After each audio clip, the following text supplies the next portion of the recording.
काय? कुठे हरवलीस?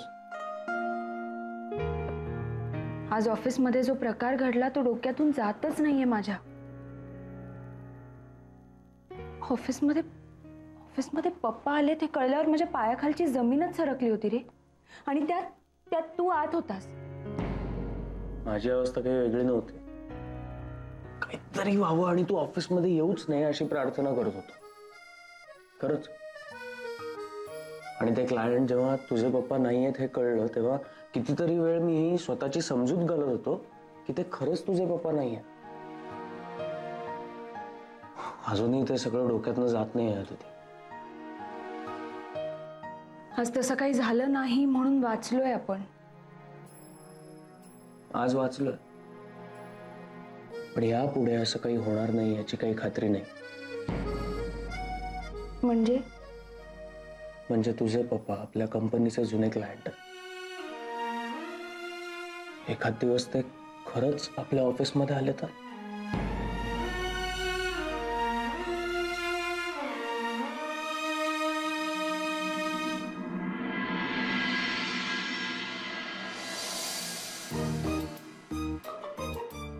काकू, आम्ही येतो. डबा घेतलात ना दोघांनी? हो घेतला. हां बरं निघा, नीट जा. हो काकू. चल थांबा जरा.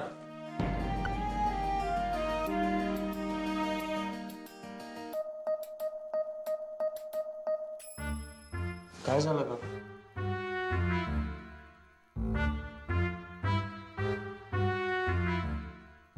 अहो काय झालं? उशीर होतोय त्यांना. त्यापेक्षाही आणखीन काही गोष्टींना अधिक उशीर व्हायला नको.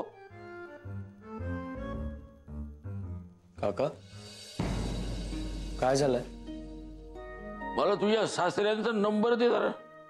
नंबर?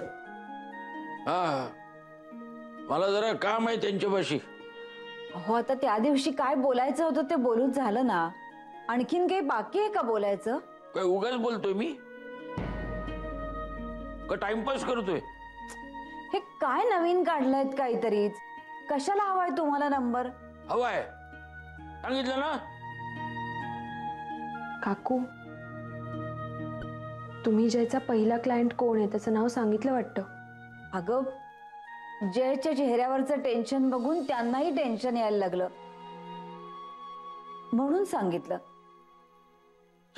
मला कसलं टेन्शन वगैरे येत नाही. मग तुम्हाला पप्पांचा नंबर का हवाय?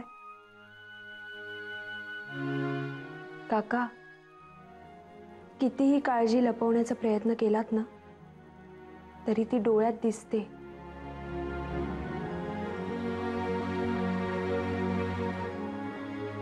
काका, तुम्हाला असं वाटतंय का की त्या दिवशी तुम्ही जे काही पप्पांना बोललात त्याचा परिणाम आज जयच्या कामावर होईल आणि म्हणून तुम्हाला त्यांच्याशी बोलायचंय ना?